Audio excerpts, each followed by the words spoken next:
para os obreiros que desejavam muito entrar naquela água gelada. Mas hoje o privilégio de servir a primeira Santa Ceia, isso eu não abro mão. Ontem foi batismo, mas quem sabe em fevereiro de 2024 ou em novembro, eu tenho a honra também de batizar você lá no Rio Jordão. Ano que vem estaremos indo numa caravana lá para Israel, em fevereiro e depois em novembro. Se programa aí, varão, se programa para ir com a tua esposa, sozinho, se você é solteiro, né? Se for casado, vai o casal, se for solteiro, vá sozinho. Quem sabe o milagre não acontece, você já volta de lá, não mais sozinho, né? Fevereiro e novembro, prepare-se porque eu tenho certeza que vai ser uma bênção para as nossas vidas. Você achou o texto? Diga amém. Diz assim a bendita, santa palavra do Senhor. E voltando Eliseu a Gilgal, havia fome naquela terra, e os filhos dos profetas estavam assentados na sua presença. E disse ao seu moço: põe a panela grande no fogo, e faze uma sopa para os filhos dos profetas. Então saiu ao campo a apanhar ervas, e achou uma parra brava, e colheu dela, e a sua capa ficou cheia de coloquíntidas, e veio e as cortou na panela do caldo, porque as não conheciam. Assim, tiraram de comer para os homens, e sucedeu que, comendo eles daquele caldo, clamaram e disseram: homem de Deus, a morte na panela, e não puderam comer. Porém ele disse: trazei, pois, farinha, e deitou-a na panela e disse: tirai de comer para o povo. Então não havia mal nenhum na panela. Você pode tomar o teu lugar com a Bíblia aberta, papel e caneta na mão. Aleluia! Antes de começar a pregar, meus parabéns a todos os papais. Hoje é o dia de vocês.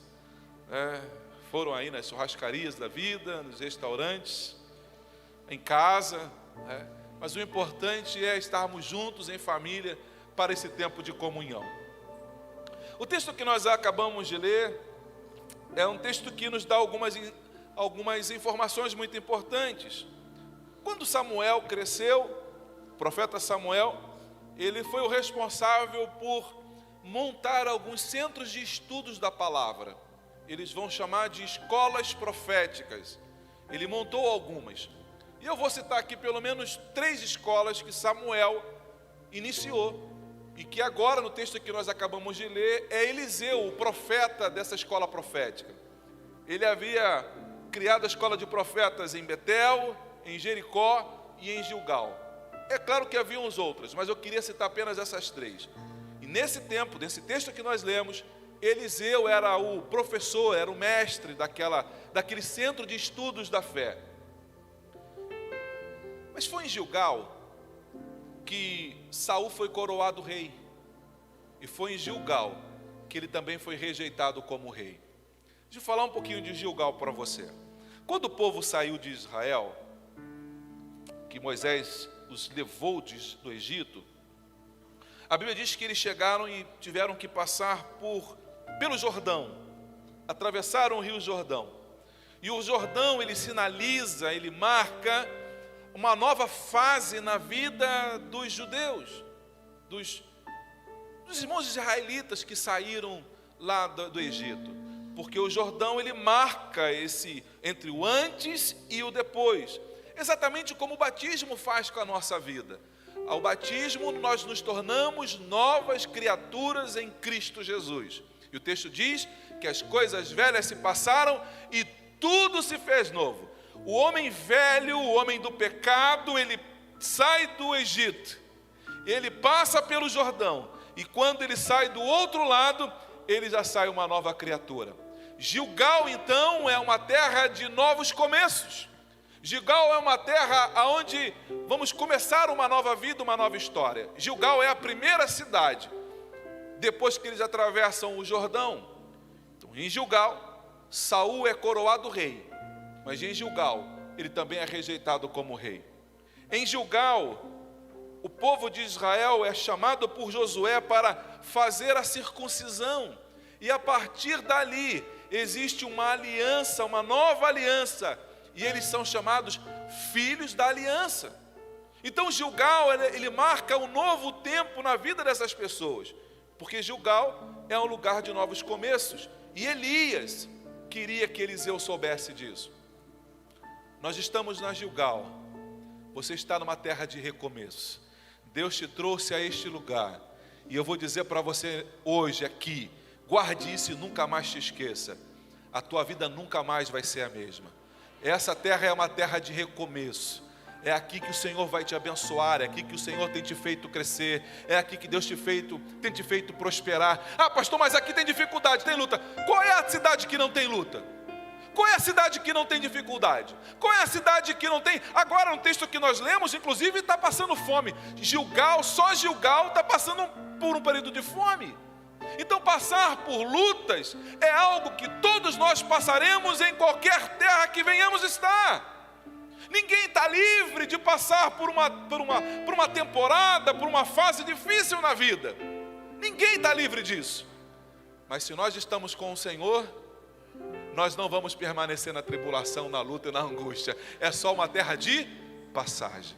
Então, dizer para você, meu irmão, Gilgal é a terra de recomeço para você. Tem alguém que entendeu essa palavra nesta noite? Diga amém. Cada nova geração é uma oportunidade para Deus levantar novos líderes. É em Gilgal, o lugar onde Deus vai levantar novos líderes. Deus está levantando aqui homens e mulheres que serão líderes deste lugar, que serão líderes dessa cidade, que serão líderes no seu trabalho, que serão líderes na sua comunidade. Deus está levantando você como líder, para que você possa anunciar a palavra do Senhor naquele lugar. Deus está te dando um tempo de liderança. Cada vez que o seu povo se arrepende e volta para Ele, então Deus os restaura e os renova. O tema da mensagem de hoje é a graça arranca, desfaz a maldição. A Bíblia diz que em Gilgal, assim como outras cidades, era uma cidade idólatra, e eles viviam e eles cultuavam a outros deuses. Mas Elias não abandonou Gilgal por isso. Ele olhou para Gilgal e falou: este lugar, que hoje é um lugar de maldição, de um povo que busca a idolatria, que serve a outros deuses, eu vou ser canal do Senhor para mudar essa história. Irmãos, Deus vai usar você lá no teu condomínio, no teu bairro. Talvez você trabalhe num lugar onde as pessoas dizem que é um lugar cheio de maldição, cheio de problemas, cheio de luta e dificuldade. Mas se Deus te colocou ali, Deus vai sarar aquele lugar. Deus vai sarar aquela empresa. Deus vai sarar o lugar, porque você é o representante do reino de Deus naquele lugar. Você é essa liderança que Deus levantou. Porque a graça remove a maldição. E Deus usa você, e Deus conta com você como um instrumento vivo na mão dele, para que ele possa realizar o milagre. Posso ouvir um amém? Havia na morte na panela em Jericó, em Gilgal, mas havia morte na água em Jericó. Se você pegar o capítulo 2, o versículo 19 ao 22, a Bíblia vai dizer que havia morte na água, no rio, ali em Jericó. Agora, no texto que nós lemos, tem morte na panela. Mas nos dois episódios, tem um homem de Deus ali, que tem a direção do Senhor para trazer cura para aquele lugar. Deixa eu dizer uma coisa para você, meu irmão. Ainda que o lugar onde você esteja um lugar de morte, seja um lugar de maldição, seja um lugar de dificuldade, você ali vai fazer toda a diferença. Deus vai remover toda a maldição desse lugar por tua causa, por teu intermédio, porque você é um representante do reino do Senhor onde você está. Você é um embaixador do Senhor na terra onde Ele mesmo te colocou. Não foge de onde você está, não. Não abra mão da terra onde o Senhor te colocou. Ah, pastor, essa empresa é muito boa, mas eu vou sair porque lá só Deus, pastor. Não, meu irmão, Deus te colocou ali para você fazer a diferença naquele lugar. Fica caladinho. Começa a levantar um clamor. Agora, entre o culto das 18 e o culto das 20, uma mãe me parou ali naquele cantinho junto com a filhinha de 8 anos. E ela falou: pastor, a minha filha quer falar com o senhor. E eu abaixei para ouvir, eu falei: sim, pode falar. E ela falou o nomezinho dela para mim, e eu falei: o que você precisa? E ela disse assim para mim: pastor, eu quero que o senhor ore pelo meu pai. E eu falei, ele está dodói? Ela falou assim, não, pastor, eu quero que o senhor ore para que ele pare de beber. Agora, no final do culto das 18 horas. Eu quero que o senhor ore para o meu pai para que ele pare de beber. E eu falei, tá bom, vamos orar aqui agora pelo seu papai. Eu vou levantar um clamor, chamei o pastor João e fomos fazer uma oração ali por ela. E eu falei assim para ela, mas deixa eu te falar uma coisa. A minha filha, ela tinha quase a sua idade. Ela tinha 7 anos. E ela vivia pedindo um irmãozinho.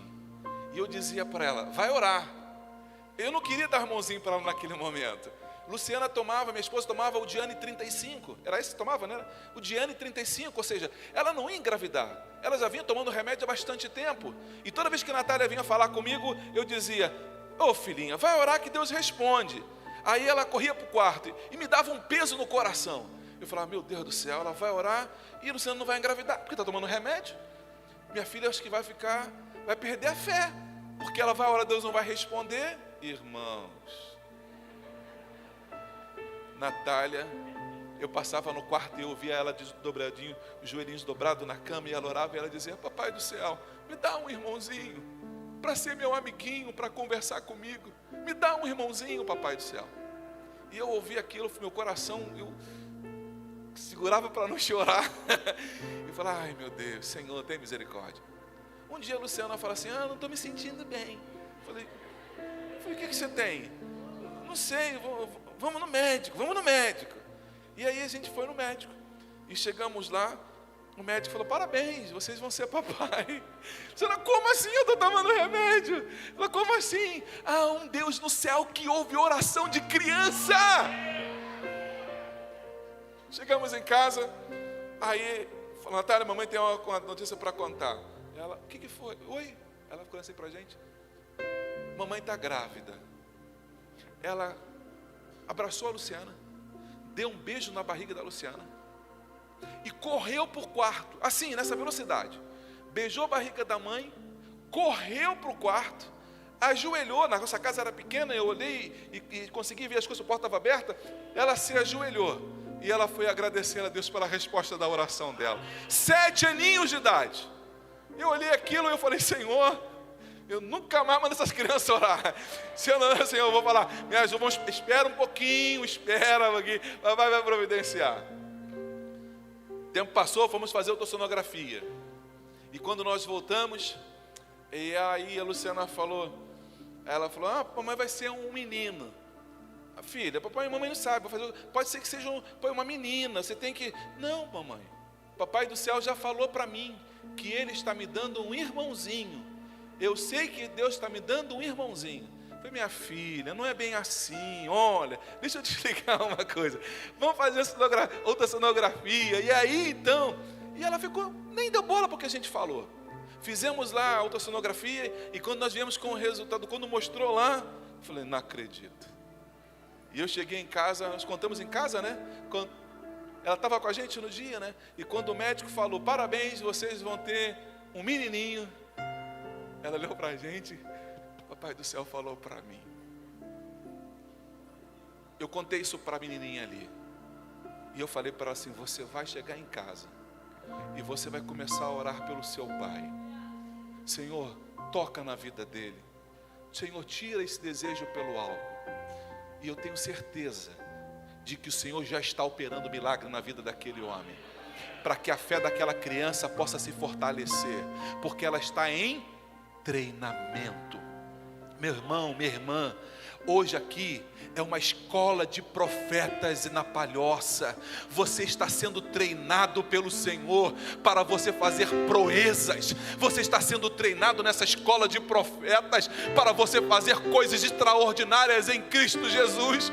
Você não veio aqui para passar tempo. Você não veio aqui como quem vai a um cinema para curtir um barato, para poder ouvir uma palavra que você gosta, para ouvir uma canção bela.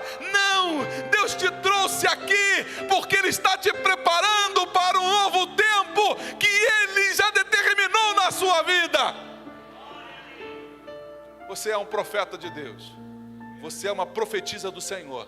E se prepare para surpresas daqui para frente. Você entendeu isso? Diga amém. Havia fome, Há uma fome da palavra de Deus em nossa cidade. E pessoas com fome procuram lugares para comer. Quando acaba o culto, eu vejo, é uma graça, o pessoal para na porta da igreja e estão ali discutindo para onde é que vão comer. É um cachorro quente, é um churrasquinho, é um sanduíche, Eu fico, Senhor da glória, meu Pai, eu tenho que fugir desse lugar, eu tenho que emagrecer, Senhor, eu tenho que emagrecer. E aí, vamos aonde? Vamos comer o quê? Porque quem tem fome, você tem fome? Deixa eu melhorar essa pergunta. Você tem fome de quê? Do que você tem fome? O que você tem fome? Eu já fui lá em São Martinhos, na Flus House, porque a comida lá é extraordinária. É longe, mas quando a comida é boa, a gente não vê distância. Hoje a gente foi almoçar, Dia dos Pais. Minha esposa falou, hoje é Dia dos Pais, né? Vamos comer num bom lugar. Eu falei, justo? É justo? E eu falei, você paga, varoa? Ela falou assim, não, quem paga é o pai, porque hoje é o Dia do Pai. Hoje é Dia do Pai. Eu falei, que conversa é essa? Que conversa? Você está fazendo direito, alguma coisa assim? E passamos num restaurante que tem perto da minha casa. Não vou fazer propaganda de graça. Quando eu cheguei à fila, uma fila enorme na porta. É óbvio, irmãos. Passei num outro restaurante muito bom mais à frente. O meu bairro tem uma via gastronômica com excelentes restaurantes. E eu olhei para eles, tudo lotado, tudo com fila na porta. E eu falei, é claro que tem fila.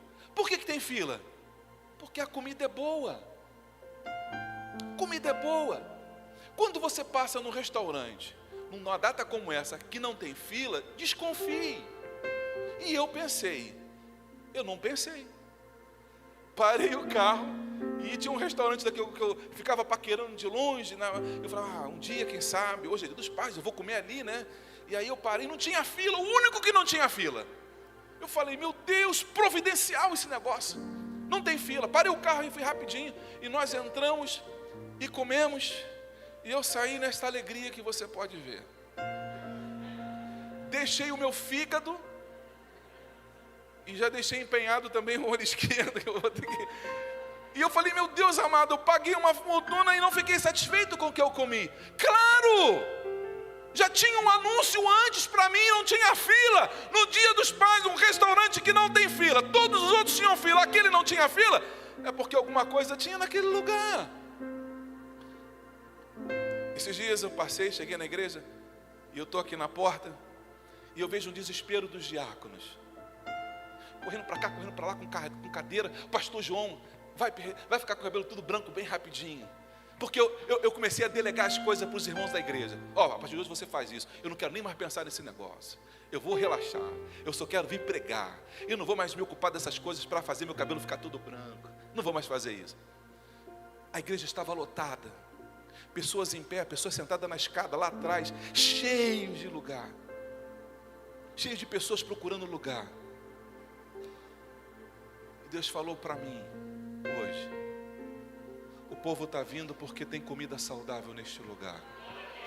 O povo está vindo porque tem um alimento puro sendo distribuído aqui. A nossa oração é para que Deus aumente esse espaço. A nossa oração é que para no templo novo nós tenhamos um espaço maior, para acomodar mais pessoas. Mas se tem fila, aprenda, meu irmão. No próximo, eu não cometo mais a mesma gafe. Ano que vem, eu já vou colocar a esposa 9 horas da manhã na fila. Ela vai ser a primeira. Meu amor, faz o teu sacrifício hoje. Fica na fila, varoa. Fica aí na fila. Quando acabar o culto, eu venho para cá e nós somos os primeiros a entrar. Tem fila? Tem. Então o negócio é bom. A Bíblia diz em Amós capítulo 8, versículo 11. Vejam, dias virão, declara o Senhor Deus, em que enviarei fome a toda a terra. Não fome de comida, nem sede de água, mas fome de ouvir as palavras do Senhor. Você tem fome de quê? Irmãos, eu tenho uma fome de ouvir a palavra do Senhor. Eu tenho fome de ouvir aquilo que Deus tem para minha alma. Eu tenho fome de estar mais, de querer mais de Deus. E se você tem fome também de ouvir mais de Deus, eu tenho uma boa notícia para ti. Deus vai te saciar com manjares celestiais. Deus tem uma palavra que vai alimentar a tua alma. Deus tem uma palavra que vai alimentar a tua família. Deus tem uma palavra que vai alimentar a tua casa. Deus tem uma palavra para mudar a tua história. Precisamos alimentá-los com a palavra do Senhor. Agora deixa eu dizer uma coisa para ti. Se aqui é uma escola profética e você está sendo preparado, deixa eu te dizer uma coisa. Os discípulos estavam com o Senhor Jesus e disseram: Senhor, o povo está com fome, despede esse povo aí para poder comer. Jesus olhou para os discípulos e falou assim: dá vocês de comer para o povo.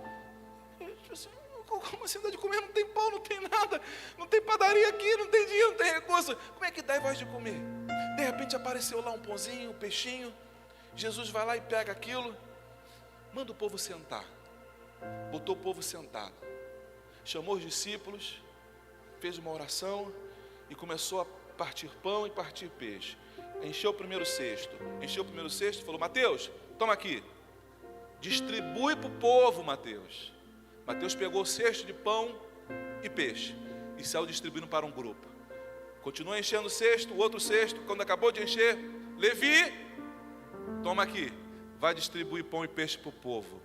Jesus fez o milagre, mas quem distribuiu pão e peixe foram os discípulos.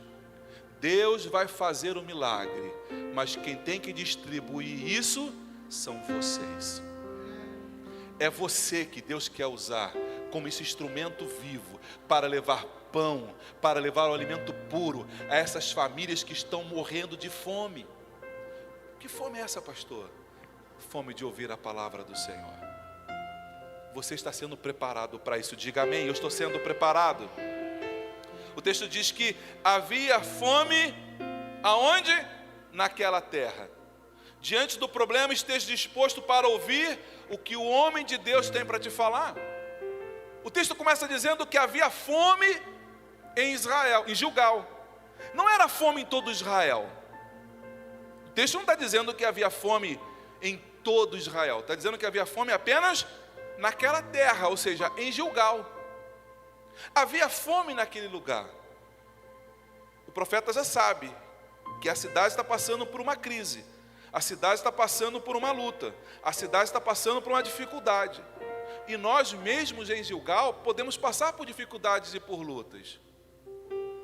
Nós não estamos livres disso. Mas o texto está dizendo que o homem de Deus e os filhos dos profetas estavam assentados à sua presença. Estavam assim como vocês, sentados, ouvindo o que Eliseu estava falando da parte do Senhor para eles. Estavam assentados, sendo ensinados na palavra do Senhor, sendo transformados em homens e mulheres que seriam usados pelo Senhor para trazer transformação para aquela sociedade. A Bíblia diz que de repente o profeta olha e ele decide fazer algo.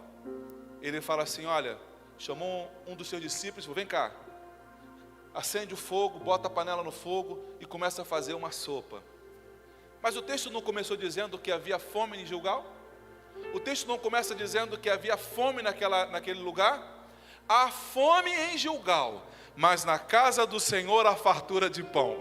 Lá em Gilgal, na terra aí fora, há dificuldade. Aí fora a luta. Aí fora a dificuldade. Aí fora a escassez. Mas na presença do Senhor, há fartura de pão. Aqui neste lugar, Deus tem um milagre para realizar na tua vida.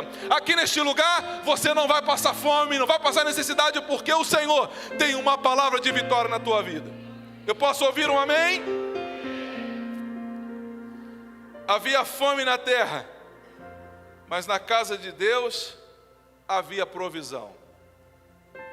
Meu irmão, Deus vai usar a tua vida para saciar a fome de muita gente. Você está pensando que eu vou conseguir, por mais que eu quisesse, por mais que eu queira?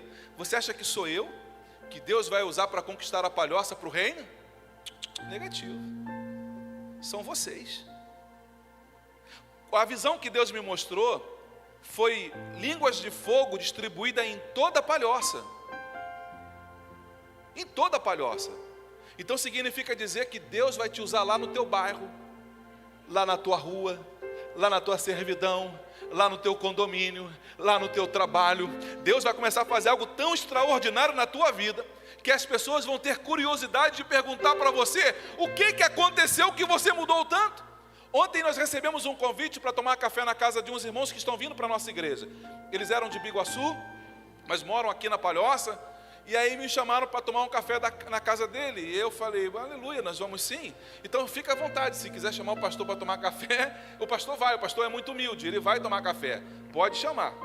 Fomos eu e minha esposa tomar café na casa desse casal. E aí a gente conversando, batendo papo, ela vira para mim, eu perguntei para ela assim, me fala, como é que foi esse encontro com Cristo? Ela falou, pastor, eu sou de outra cidade, você sabe, de outro estado, viemos para cá, e aqui eu casei com meu marido, e foi aqui nesta cidade que eu me converti, então eu tenho cerca de 4 anos de convertida. As minhas amizades lá do outro estado, elas começaram a ligar para mim, e as nossas conversas eram conversas diferentes, conversas de quem não é crente. E agora, quando elas ligam para mim, depois que eu me converti, o meu linguajar é diferente, os meus assuntos são diferentes, e elas começaram a perceber que minha vida mudou da água para o vinho em todos os sentidos. Eu tinha um padrão de vida lá no estado onde eu morava, e agora aqui Deus elevou o meu padrão de vida. Eu tenho uma qualidade de vida que eu nunca imaginei que eu tivesse, pastor. E elas estão olhando aquilo, estão vendo aquilo, e estão ligando para mim, perguntando o que Deus fez na tua vida, que Ele pode fazer na minha também. É sobre isso que eu estou dizendo para você. Deus deseja te abençoar de forma extraordinária, para que você seja um milagre ambulante, e as pessoas olhem para você e te perguntem, o que aconteceu com você, que transformação é essa? Aí você vai poder dizer, eu encontrei o Cristo ressurreto, que mudou a minha história, transformou a minha vida, e agora eu vivo para a glória, honra e louvor do nome dEle. O texto diz que o profeta manda que eles saiam para pegar ervas. E esse jovem, enquanto um está acendendo fogo, o outro está indo lá no quintal pegar algumas ervas, e está cortando, e está colocando na sua capa, e está juntando aquilo para poder levar, para engrossar o caldo da sopa. O texto diz que ele não conhecia bem, que ele não conhecia aquilo que ele estava retirando para levar. Não foi com dolo, não foi com malícia, com maldade, que ele levou aquelas ervas para colocar na panela. Ele não desejava envenenar os seus irmãos. Ele não desejava envenenar aquele conjunto de alunos. Ele apenas não conhecia do que ele estava levando, e ele achou que estava levando algo bom, e ele cortou aquilo e jogou na panela. Cuidado com o que você está levando para casa, meu irmão. Cuidado com o que você está levando e servindo a tua família. Talvez até a tua intenção seja boa. Você pegou uma informação que você não sabe a origem daquela informação, e você compartilha aquilo. Você pensa que vai ser bênção na vida dele e na vida dela, mas isso vai envenenar aquela família. Às vezes a gente recebe informações, deixa eu dizer algo para você. Quando você recebeu algum tipo de informação, por exemplo, fulano desviou, o fulano caiu, o fulano abandonou o evangelho, fulano agora não é mais crente, fulano agora pecou. Não compartilha isso não, meu irmão. Não compartilha essas coisas não. Você viu, o pastor lá do outro estado, ele pecou. Aí a gente acaba mostrando aquilo para um monte de gente, e a gente nem sabe o que foi aquilo. Um dia desse aconteceu um episódio muito triste. Alguém compartilhou uma informação de que um pastor teria estuprado uma menina, uma criança. Ele foi preso, compartilharam, ele foi preso, e dentro do presídio, ele foi morto ali dentro do presídio. Depois se descobriu que não era verdade a informação. Aquele homem foi levado, foi julgado, sentenciado, sofreu acusações, e ele não tinha culpa nenhuma. Cuidado com a informação que você tem passado. Na década de 80, tinha uma cantora muito famosa, e ela cantava um hino que dizia: não cai uma folha da árvore se Deus não quiser. As pessoas ouviam aquilo e cantavam: que lindo. E tinha gente que subia no altar para pregar, dizendo que aquilo era bíblico. Porque a palavra do Senhor diz que a folha da árvore não cai, se Deus não quiser. Mas isso não é bíblico. A Bíblia diz que todos os fios de cabelo da nossa cabeça estão contados. Mas a Bíblia não diz que não cai uma folha. Eu sei que não cai uma folha da árvore se Deus não quiser. Isso é verdade, mas não é bíblico. Às vezes as pessoas falam coisas, porque está escrito na Bíblia, e a gente reproduz como se aquilo fosse verdade. Eu fico feliz porque aqui na nossa igreja, você está sendo preparado para poder conseguir identificar o que é verdadeiro e o que não é verdadeiro. O ano passado nós tivemos, foi ano passado eu acho, ano retrasado, veio pregar aqui na igreja alguém, e no meio do culto ele começou a pregar, e ele falou, vira para o teu irmão e fala, você é uma cobrinha de Jesus. Quando eu ouvi aquilo, eu quase tive cólicas aqui na frente. Minha esposa segurou meu braço e falou, calma. Eu já queria pular dali e pegar no pescoço dele. Eu falei, calma. Eu comecei a olhar para ele sério, eu falei, não é possível, cara. De onde é que ele tirou isso? E o povo aqui embaixo reagiu de uma forma que me alegrou muito, porque o povo não repetiu o que ele mandou repetir. Vira para o teu irmão e fala, você é uma cobrinha. Eu falei, que conversa é essa, cara? Eu dei um pulo dali, levantei, fui ali para o altar, e ele me viu ali, eu agradeço a oportunidade em nome de Jesus. Pegou o microfone e saiu. Eu peguei o microfone e falei, irmãos, vira para o teu irmão lado e fala assim, você é a imagem e semelhança daquele que te criou. Gênesis diz, façamos o homem a nossa imagem e semelhança. Você é a imagem e semelhança do Filho de Deus. Mas por que o povo não recebeu? Porque o povo aqui está sendo ensinado. E é essa a minha alegria, para isso que eu estou aqui, para ensinar você a saber separar, identificar o que é Tinha umas frutinhas que a gente a criança andava no meio do mato, e a gente tinha uns tomatinhos que a gente gostava de comer, e tinha uns outros que pareciam tomate, mas não eram tomate. Eu não sei qual nome que vocês dão por aqui, mas lá chamava-se arrebenta-cavalo, o pessoal chama.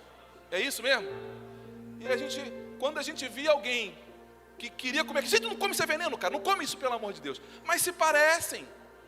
Você olhando para um, olhando para outro, você não sabe distinguir bem. Mas quem tem experiência sabe. Às vezes as pessoas estão começando no evangelho, como esse rapazinho que não conseguia identificar o que era uma erva venenosa do que era uma erva saudável. E ele levou para casa e quase matou todo mundo. Mas Deus está nos ensinando a identificar aquilo que alimenta e aquilo que pode nos matar. Meu irmão, a minha preocupação aqui não é animar auditório. Eu não fiz curso e não quero ser comediante, não tenho chamado para isso. A minha função aqui é ensinar você a ter um paladar apurado. Porque o texto diz que quando eles preparam a sopa e enchem os pratos e mandam distribuir para todo mundo comer, estão lá os discípulos com um prato na mão e uma colher, e começaram a dar as primeiras colheradas. De repente eles falam, homem de Deus, tem morte na panela. Assim que eles começaram a comer, alguém já identificou que havia alguma coisa estranha naquela sopa. Um não foi capaz de entender isso e perceber isso visualmente, mas outros ali estavam preparados para perceber isso no paladar. Quando eu estou fazendo comida lá em casa, às vezes a minha mão é muito pesada, eu estou temperando, e aí eu chamo a Luciana ou o Guilherme e falo, prova aqui, vê se está bom de sal. Aí, não, bota mais um pouquinho. Aí de repente, você botou páprica nessa comida? Botei.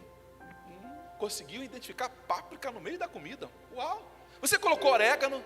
Falei, coloquei um pouquinho, não colocou demais, que eu estou percebendo orégano, meu Deus do céu. Porque tem um paladar apurado e consegue perceber até as nuances do tempero que tem num guisado, na comida. O que você precisa ter é esse mesmo paladar com a Bíblia. Quando alguém disser algo para você que não está na Bíblia, você vai dizer, pera lá, na Bíblia isso não está escrito não. Ser como a igreja de Bereia, que confronta, que fala assim, o que é? Está escrito onde isso aí? Você falou? Está escrito onde? Onde é que é isso aí? Você vai confrontar, você vai ler na palavra. O meu sonho é que essa igreja seja uma igreja difícil de se pregar, que o povo seja um povo com paladar bem apurado. Não, qualquer comida aqui não, meu irmão, aqui não. Às vezes eu quero levar alguém para comer alguma coisa fora, e aí eu falo assim, ela olha e fala, não, aqui não. Você é vaidosa, hein? cara, seja mais humilde. Aqui não é bom. Aí eu, vamos entrar para ver, não custa nada. E a gente entra para ver. Aí eu entro e faço assim, ó, sangue de Jesus tem poder. O que ela conseguiu perceber lá na porta, eu só consegui perceber quando eu entrei. Eu era office boy no Banco Fator, lá no Rio de Janeiro. E aí tinha um rapaz, não sei se o nome dele era Renato, eu não me lembro bem. Sei que o sobrenome era Barcelos. E ele chegou para mim, ele falou para mim, era Barcelos. Ele virou para mim e falou assim, eu era boy, ele me chamou e falou, compra meu almoço para mim. Eu falei, não tem opção, tenho que comprar, compra. Aí ele me deu um ticketzinho, vale refeição, né? Hoje nem sei se usa mais aquilo, um valezinho de refeição, destacou e me deu, falou, o endereço é esse aqui. Ele me passou o endereço. Ali no centro do Rio de Janeiro tem um restaurante que tem um galinho, aquele galinho que é o símbolo do povo, acho que dos portugueses lá, tem um galinho assim, né, na entrada, e ele me passou o endereço.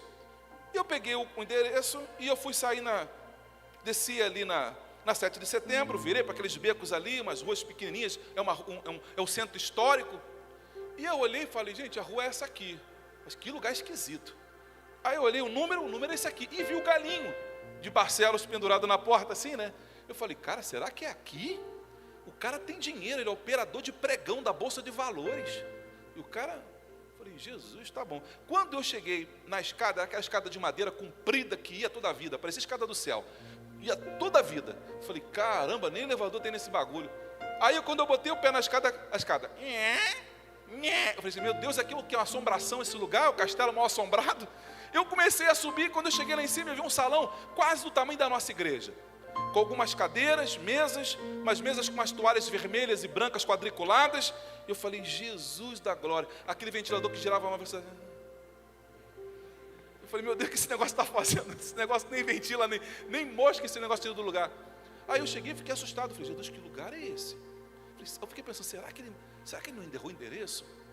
Aí eu cheguei no balcão, meio assustado, desconfiado. Eu falei assim, o Renato Barcelos pediu para vir buscar aqui uma quentinha para ele. Ah, tá, o Renato, já vou mandar preparar. Eu falei, caramba, é aqui mesmo. Aí ela falou, entra aqui. Aí mandou eu entrar na cozinha. Ela não podia ter feito isso. Quando eu entrei na cozinha, irmãos, que eu olhei, eu falei, Jesus da glória. Esse cara, acho que ele nunca veio aqui. Ele deve pensar, é uma cantina portuguesa, algo né, bonito. Se ele tivesse vindo aqui ver o que eu estou vendo, ele não comeria essa comida. A mulher pegou uma quentinha, colocou em cima do balcão. Aí ela foi lá, pegou a concha do feijão e veio com o feijão escorrendo, fazendo aquela estradinha de feijão pingando assim. Ela foi e colocou na quentinha. Aí ela voltou, eu pensei, não era mais fácil ela pegar a quentinha e ir lá para não fazer esse negócio no chão, essa sujeira? E aí eu comecei a olhar para o ambiente, que sujeira era o ambiente.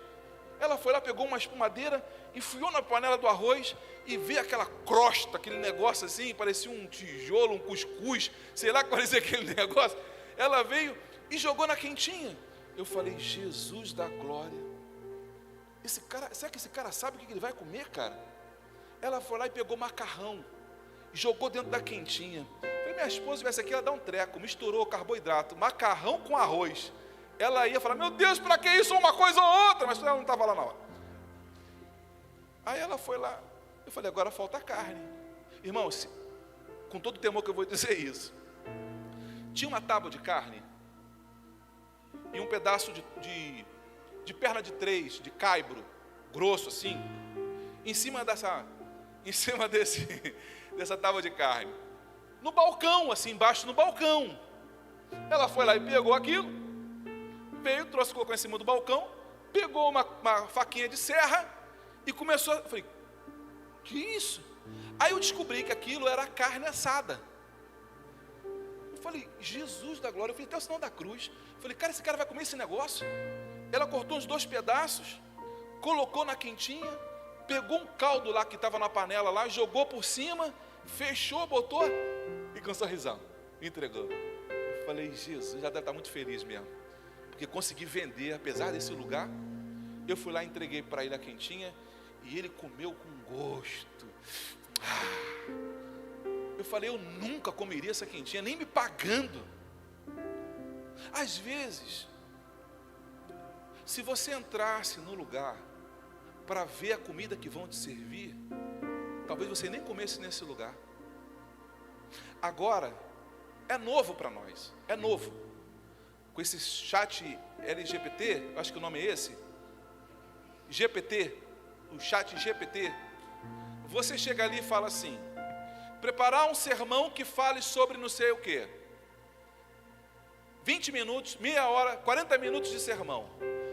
O programa, a inteligência artificial, ela prepara um esboço e te entrega um esboço em menos de minutos, de segundos. Ela te entrega aquele esboço pronto.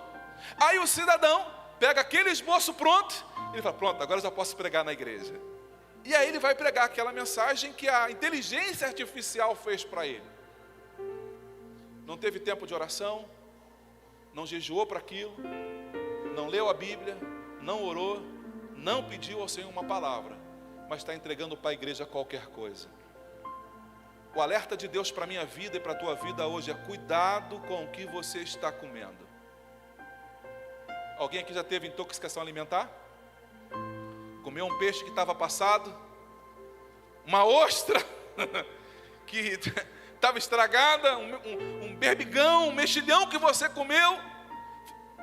Tem gente, tem um pessoal que eu conheço, que não está aqui, tem um pessoal que eu conheço, que bate um prato e não percebe. Quando acaba o segundo prato, ele fala assim: eu acho que essa comida não está boa não. Mas tu comeu o segundo prato, cara? Não, mas no primeiro eu estava com dúvida, agora no segundo eu acho que realmente a comida não está boa. Tem gente que senta e ouve qualquer tipo de coisa. Meu irmão, aprenda a ser crítico. Um crítico gastronômico. O que você está ouvindo aí? Dificulta a minha vida. Deixa eu te pedir uma coisa aqui, me ajuda a crescer. Dificulte a minha vida. Pastor, que mensagem é essa que o senhor pregou? Pastor, onde é que você pegou esse texto? Capítulo e versículo. Eu quero que seja difícil para as pessoas quererem vir pregar aqui, porque eu quero que quem suba aqui neste altar para pregar tenha um compromisso com a palavra do Senhor. Se não for para pregar a palavra do Senhor, meu irmão, procura outro lugar por aí. Tem muitos lugares por aí, mas aqui nesse lugar nós vamos priorizar a palavra do Senhor. Posso ouvir um amém para a tua vida? A Bíblia diz que no versículo 41, ela diz assim: trazei, pois, farinha, e deitou-a na panela e disse: tirai de comer para o povo. Então não havia mal nenhum na panela. Ele pega a farinha e ele não bota a farinha no prato de cada obreiro, porque a sopa já tinha sido distribuída. Cada um de vocês estava com um prato na mão tomando a sopa. E aí vocês disseram: ô pastor, tem veneno nessa sopa aqui, pastor. E agora, o que a gente faz? O texto diz que o profeta vai lá e pega a farinha e ele não coloca no prato de cada um onde tem veneno. O texto diz que ele pega a farinha e ele joga na panela. O que o texto mostra para mim? Que ele resolve o problema na sua origem. Ele resolve o problema na sua fonte. E como isso é um milagre, Deus alcança todo mundo aqui neste lugar. O que Deus está fazendo na tua vida aqui hoje, meu irmão, entenda uma coisa: teu parente não está aqui, mas você está sendo alimentado pelo Senhor. Ele vai experimentar um milagre lá também. O que Deus está fazendo aqui na tua vida vai alcançar aqueles que você ama, que estão em casa, que estão em outra cidade e até mesmo em outro país. Não há limite para o poder de Deus. Êxodo capítulo 15, versículo 25, o texto diz que Moisés está diante de Mara. As águas de Mara se chamam esse nome porque as águas são amargas, eles não podem beber água no deserto. Moisés vai lá e pega um galho, pega um arbusto, e ele joga o arbusto na água. E a Bíblia diz que quando aquele arbusto cai na água, as águas de Mara são saradas. Não foi o galho que tirou a amargura da água, mas foi a fé, foi o crer no Deus maravilhoso que opera milagre. O galho não é o que faz o milagre. O que faz o milagre é o Senhor. Talvez o galho tenha sido usado como instrumento para gerar fé no coração das pessoas, mas aquele galho nunca mais foi usado para curar nenhuma outra água, porque não é o galho. Segundo Reis capítulo 2, versículo 21, o texto diz que as águas de Jericó não eram boas e a terra ela era infértil. Mas Eliseu jogou sal nela e disse: assim diz o Senhor, purifiquei esta água, não causará mais mortes e nem deixará a terra infrutífera. O profeta jogou sal. Que jogar sal resolveu o problema da infertilidade? Porque os historiadores dizem que quem bebia daquela água, as mulheres não conseguiam gerar. Então as mulheres estavam inférteis por causa daquela água. Não foi o sal que trouxe fertilidade para aquelas mulheres. O que foi? Foi o crer que Deus pode fazer todas as coisas. Quando eu estendo as mãos sobre a tua vida, quando a igreja ora por você, não é a minha mão que é mágica, que sai raios que você não vê. É a minha obediência ao Senhor. Porque Ele disse em Mateus capítulo 28, vocês irão orar pelos enfermos e eles serão curados. Debaixo desta palavra, em obediência, nós estendemos a mão e nós oramos, e o Senhor opera um milagre. Deixa eu dizer uma coisa para você, enquanto nós estamos pregando, pessoas aqui estão sendo curadas nesta noite.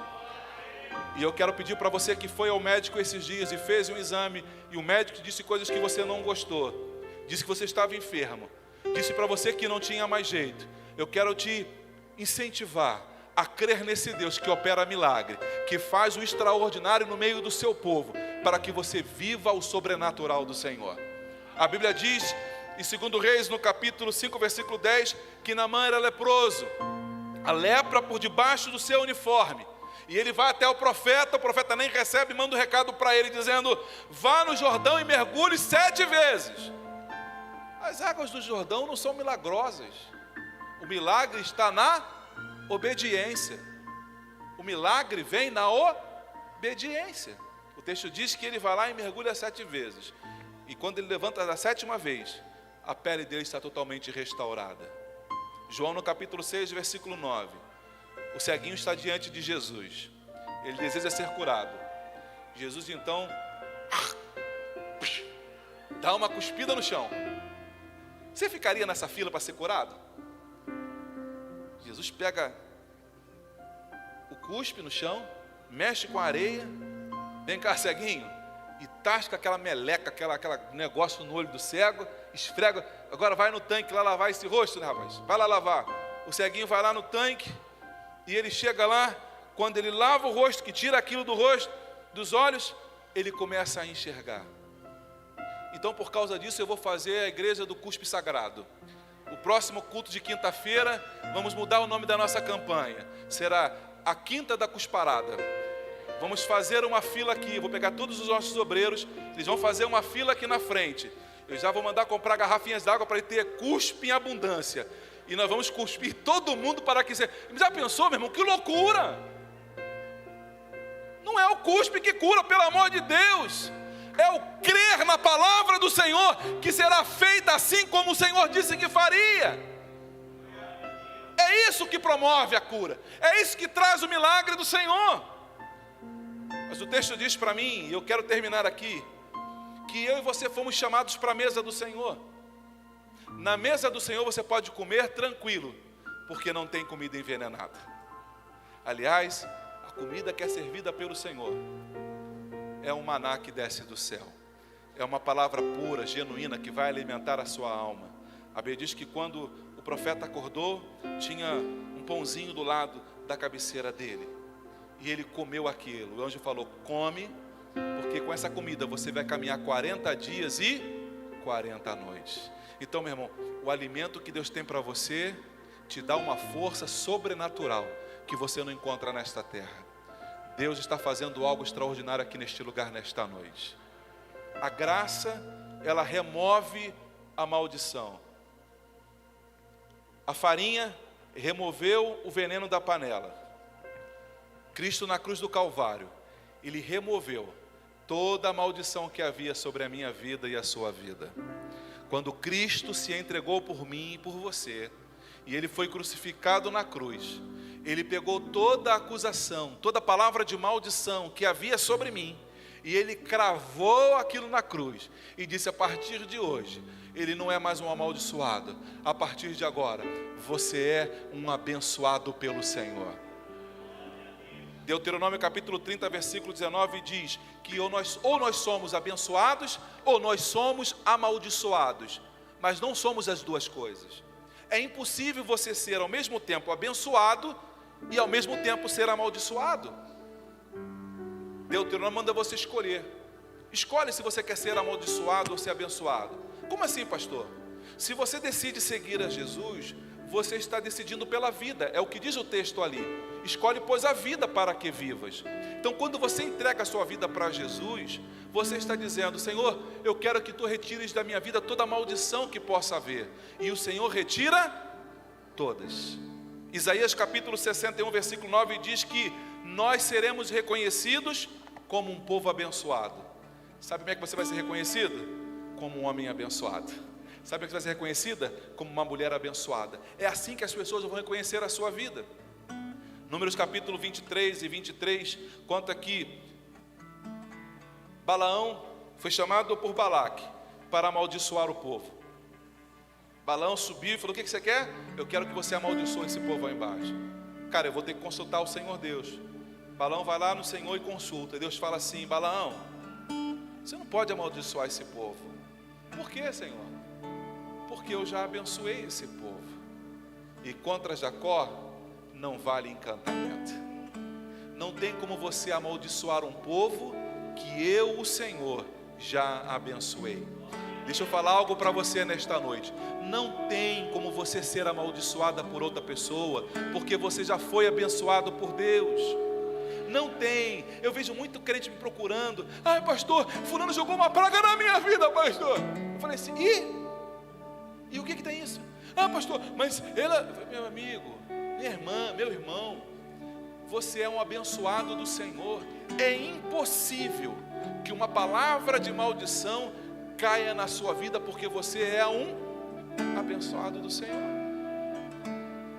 O versículo 20 de Números diz que Jacó estava voltando. Gênesis vai dizer que, Gênesis 35, 9 vai dizer que Jacó estava voltando de Padã Arã. E aí no meio do caminho Deus encontra com Jacó. E o texto diz que o Senhor abençoou Jacó. Isso em Gênesis. Deus abençoou Jacó, uma pessoa. Entenda isso. Deus abençoou uma pessoa, Jacó, no capítulo 35, versículo 9. Mas lá no começo, bem antes, quando Isaac foi comer o guisado, o texto diz que ele abençoou Jacó. E ele disse para Esaú: Esaú, eu já abençoei o teu irmão, e ele está abençoado. Nada muda mais a partir daí. Ele está debaixo da bênção. A pessoa de Jacó. Agora, quando a gente chega em Deuteronômio, em Números, não é mais a pessoa de Jacó. Agora é uma nação que são filhos de Jacó. A bênção que havia caído sobre Jacó não ficou naquele homem, mas alcançou as suas gerações depois dele. O que Deus está dizendo para mim? Que a bênção do Senhor na tua vida vai permanecer nos seus filhos e nos seus netos. A bênção do Senhor, ela vai vencer as gerações da sua casa, da sua família, e vai manter os seus netos, os seus filhos, debaixo da proteção do Senhor. Essa é a certeza que eu tenho nesta noite. Isaac abençoou Jacó, e Deus vai validar isso lá em Números 23, no versículo 20. Deus vai chancelar isso aí. Então, meu irmão, descansa, porque toda a maldição que havia na sua vida foi retirada. Gálatas capítulo 3, versículo 3, diz que Cristo retirou toda a maldição que havia sobre nós. O texto não diz que Ele tirou algumas. O texto não diz que Ele tirou a maioria. O texto diz que Ele tirou todas.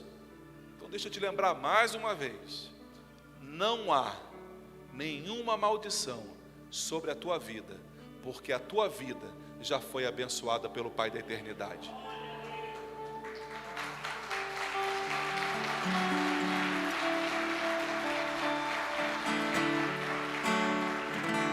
Olha o que diz Efésios capítulo 1, e eu termino aqui, capítulo 1 e versículo 3. Bendito Deus e Pai, Ele é Pai, Ele é Pai. Bendito Deus e Pai do nosso Senhor Jesus Cristo, o qual nos abençoou. Quem é que abençoou? O Pai. O Pai te abençoou. O Pai te abençoou com algumas bênçãos espirituais. É isso que diz o texto? Não. com algumas, com a maioria, com quase todas. Não, o texto está dizendo que são todas as bênçãos espirituais nos lugares celestiais em Cristo Jesus. Todos é coletivo universal. Não existe uma bênção que Deus tenha deixado de dar na tua vida, porque Ele te deu todas. Eu quero que você vá para casa hoje e que a partir de hoje você pare de ouvir esses contos da carochinha. Ah, pastor, fulano está preocupado porque alguém jogou um pozinho na cabeça dele. Você acredita que tinha uma congregação lá do Rio, onde a gente congregava, e a menina foi procurar o pastor Jaime? O rapaz foi procurar o pastor Jaime. Pastor, era o meu pastor na época. Pastor, eu estou preocupado, pastor. Eu estou preocupado. O jovem cantava na igreja, pregava, era um jovem da igreja, ativo da igreja. Pastor, eu estou preocupado, pastor. Eu estou preocupado. O que está preocupado, meu filho? Ah, pastor, a fulana, eu passei no corredor, ela já vinha me paquerando um tempo, mas eu não quero namorar ela, pastor. E aí ela foi e jogou um pozinho na minha cabeça. E aí o pastor falou, pozinho? Falou assim, o que é isso? Não, ela disse que se eu não for dela, não vou ser mais de ninguém, mais ninguém. Pastor, esse pozinho caiu na minha cabeça, pastor. Caiu na minha cabeça, pastor. O pastor olhou para ele e falou, pozinho? Essa menina é lá do centro, não sei de onde, nada. Não, pastor, é aqui da igreja. Da igreja! Uma jovem da igreja jogando pozinho na cabelo do outro para ir se apaixonar por ela? Não, não é da igreja não. Não. Não é da igreja não. Ela pegou um pozinho. Pastor, eu estou fazendo uma oração forte por fulano começar a olhar para mim. Eu falei, Jesus da glória. Meu irmão, se a irmã pentear o cabelo, talvez ele olhe melhor. Se a irmã passar um batonzinho, né, um perfume, talvez ele vai olhar para você.